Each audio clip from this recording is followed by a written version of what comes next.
Faqatgina dori-darmonlar bilan davolanib shifo topish yo'li yo'q. Jinsiy xohishni pasayishiga va tez bo'shanishiga asosiy sabab jinsiy gormonlardan testosteron gormonining juda ham pasayib ketgan holatligini aniqlaganmiz. Ushbu bemorimizga jinsiy va jismoniy quvvatini oshirish uchun tavsiyalar berib turdim. Eng qizig'i, bu bemorimiz bilan faqatgina onlayn tavsiyalar berib ishlaganmiz. Aloqa davomiyligini 10 daqiqa va undan ziyod uzaytirishni o'zlashtirib oldi. Assalomu alaykum aziz do'stlar. Mana sizlar bilan YouTube sahifamizda ko'rishib turganimizdan xursandman. Bugun sizlar bilan tez bo'shanish muammosi bilan klinikamizga murojaat qilib, bizni klinikamizda davo muolajalarini olib va individualni bu bemorimiz bilan ishlab aloqa davomiyligini o'zi xohlagancha uzaytirgan bemorimiz haqida batafsil gaplashamiz. Bu bemorimiz uylanganiga 5-6 oy bo'lgan va jinsiy tomonlama zaiflik his qilib va juda ham tez bo'shanib qo'yish shikoyati bilan shikoyat qilib kelgan bemorimiz. Ushbu bemorimizni tekshirib ko'rganimizda jinsiy xohishni pasayishiga va tez bo'shanishiga asosiy sabab bu bemorimiz kechasi ishlab kunduzi dam oladigan bemor edi. Ya'ni har kuni kechqurun ishda bo'ladi. Kunduzi uxlaydi.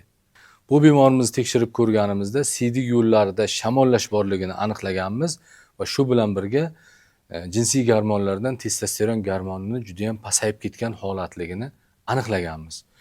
Yosh kuyov bo'lishiga qaramasdan menda jinsiy tomonlama qo'zg'alish pasayib ketgan va juda ham tez bo'shanib qo'yaman deb menga shikoyat qilgan edi.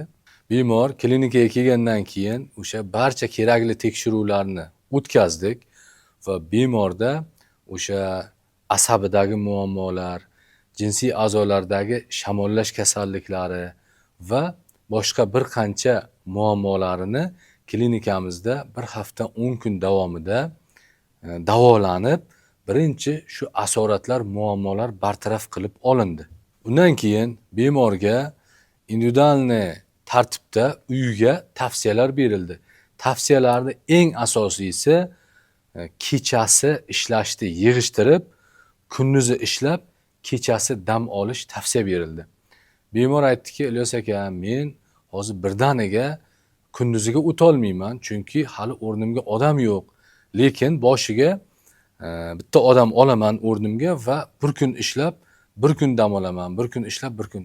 Mayli dedim. Hech bo'lmasa shu ishni birinchi bo'lib qilasan dedim. Va albatta bu ishni qildi. Shu bilan birgalikda bemorni ovqatlanish rejimi va nimalar yeyish-yemasligi haqida batafsil ma'lumotlar berildi. Undan keyin bemorni asab faoliyatini tinchlantirish, uyqusini tartibga keltirish, kechasi uxlab, kunduzi ishlashga alohida e'tibor qaratildi. Bundan tashqari albatta jinsiy faoliyatini tiklash uchun ma'lum vaqt davomida ichib yurishga ba'zi kerakli vitaminlar va o'sha minerallar tavsiya qilindi. Shu bilan birgalikda bemorga albatta sport zalga borib, hech bo'lmasa haftasiga 2 marta yoki 3 marta trener bilan birgalikda shug'ullanish tavsiya qilindi. Ko'pchilik bemorlar bizga keladi, Ilyos aka, zo'r dorini tavsiya qiling, zo'r bitta dori yozib bering, men shu dorini ichib butunlay yaxshi bo'laman deydi. Yo'q aziz do'stlar. Siz agar jinsiy tomonlama sog'lom bo'laman desangiz, albatta ovqatlanishingiz, asab faoliyatingiz, uyqungiz va shu bilan birgalikda sport bilan shug'ullanishni regularni yo'lga qo'ymaykansiz, men boshqacha yo'lini bilmayman. Ya'ni faqatgina dori-darmonlar bilan davolanib shifo topish yo'li yo'q. Shu sababli dori-darmonlar bilan davolanish mana ko'rib turganingizdek 5-o'ringa qo'yilgan, ya'ni oxirgi o'ringa bitta ikkita sizga vaqtinchalik yordam berib turadigan vitaminlar, mikroelementlar tavsiya qilishimiz mumkin. Ushbu bemorimizga eng qizig'i 1 oyga yetmasdan demak natija bo'lishni boshladi. Ya'ni bemorimiz aloqa davomiyligini 10 daqiqa va undan ziyod uzaytirishni o'zlashtirib oldi. O'zgarishlar ancha yaxshi. Mana birinchisi uje 10 minut. 10 minutlarga chiqdi. 10 minut, 10 minutdan ham ziyod ayrim vaqtlar bo'lyapti. Ancha aloqani nima boshqara olyapman o'zim. Mana aziz do'stlar, o'zingiz eshitib, guvohi bo'lib turibsizki, bu bemorimiz 1 oylik davolanishni ichida mana shunday natijaga erishdi. 1 oylik ajoyib natijadan keyin bemor aytdiki, "Ilyos aka, yana ham uzaytirishning imkoniyati bormi?" Albatta bor. Ushbu tavsiyalarga amal qilishda davom etasan va o'sha aloqa davomiyligini uzaytiruvchi texnika ustida sekin-sekin ishlab boraverasan dedim. 2 oydan keyin bundan ham zo'r natija bilan demak bemor menga xabar yozdi. Mana aziz do'stlar, tez bo'shanish holatidan hech qanday operatsiyalarsiz, to'liq tekshiruvlardan o'tib, davo muolajalarini olib, demak maxsus texnika orqali aloqa davomiyligini 10 daqiqa va undan ham ziyodga bemalol oshirish mumkin. Bu natija meni bir qancha natijalarimdan bittasigina xolos. Shu sababli agar sizda mana shunday tez bo'shanish muammosi qiynab, turli xil mutaxassislarga borib, har xil dori-darmonlardan, spreylardan foydalanib ham natijaga erishmagan bo'lsangiz, hoziroq quyidagi raqamlarga qo'ng'iroq qiling, men sizga yordam beraman. Endi esa sizlarga uzoq vaqt onanizm odati bilan shug'ullanib, juda ham tez bo'shanib qo'yadigan, uylanmagan bir bemorimiz haqida tushuntirib beraman. Ushbu bemorimiz Koreya davlatida xizmat safari bilan ketgan va 3-4 oydan keyin kelib uylanish kerak edi.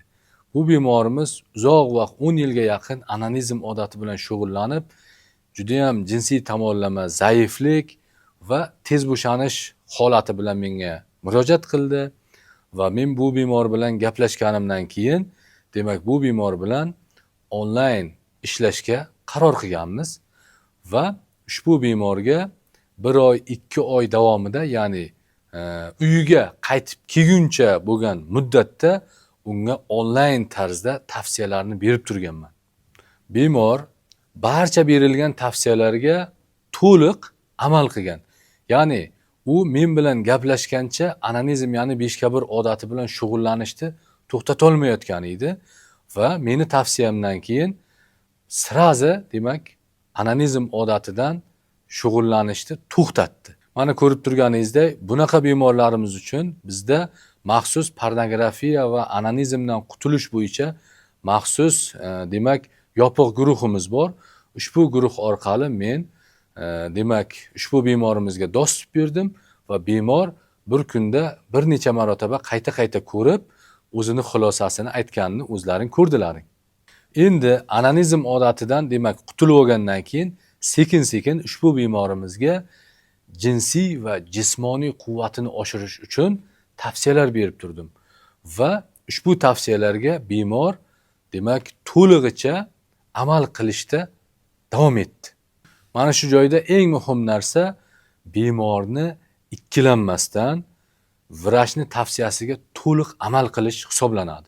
Agar ikkilanib yordam berarmikan, bermasmikan, bo'ladimi, bo'lmaydimi degan shubha, gumon bo'ladigan bo'lsa, demak bir gap bor. Ya'ni burnidan tortilgan ot poygaga yaramaydi deyiladi. Ya'ni siz imkon izlamasdan faqat bahona izlaydigan bo'lsangiz, vaqtim yo'q edi, imkonim yo'q edi, unaqa edi, bunaqa edi deb agar siz bahona izlaydigan bo'lsangiz, demak hech qanaqangi natijaga erisha olmaysiz. Agar siz imkoniyat, bir yo'l izlaydigan bo'lsangiz, albatta yo'lini topasiz.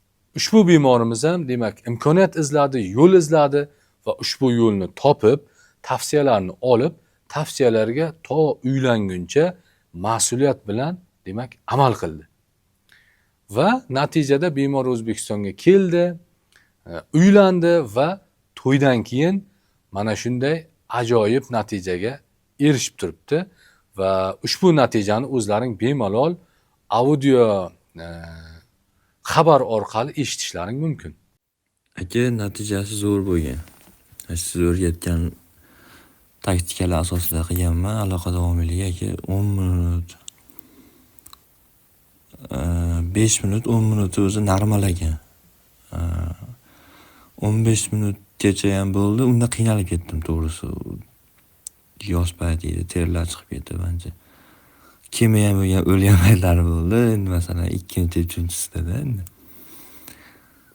Har kuni qilardim. Kuniga 4 mahal, 5 mahal ham bo'lib ketgan paytlari bo'lgan aka. Pikka chiqqan paytlarim bo'lgan. Ayolim ham shunaqa nima deydi, bir u ham shunaqa tashnaydi shu narsaga. U ham xohlagan, men ham xohlaganman, shunaqa bo'lib, lekin zo'r bo'lgan aka. Muammo ham yo'q. Mana aziz do'stlar, o'zlaring guvohi bo'lib turibsizlar, ushbu bemorimizda ham aloqa davomiyligi bo'yicha ajoyib natija kuzatilgan. Eng qizig'i, bu bemorimiz bilan faqatgina onlayn tavsiyalar berib ishlaganmiz. Aziz do'stlar, mana ko'rib turganingizdek, men hozir sizlarga birgina tez bo'shanish muammosi bilan bizga murojaat qilgan bemorlarimiz haqida ma'lumotlar berdim. Agar sizda tez bo'shanish, begona ayollarga borib infeksiya yuqtirish, jinsiy aloqaga xohishni pasayib ketishi, prostatit kabi turli xil jinsiy salomatlik bilan bog'liq muammolar bo'layotgan bo'lsa, hoziroq quyidagi raqamlarga qo'ng'iroq qiling yoki ijtimoiy tarmoqlar orqali bizga murojaat qiladigan bo'lsangiz, albatta biz sizga yordam beramiz. Agar ushbu videomiz sizga yoqqan bo'lsa, like bosib, kanalimizga obuna bo'lishni unutmang. Keyingi videolarda ko'rishguncha.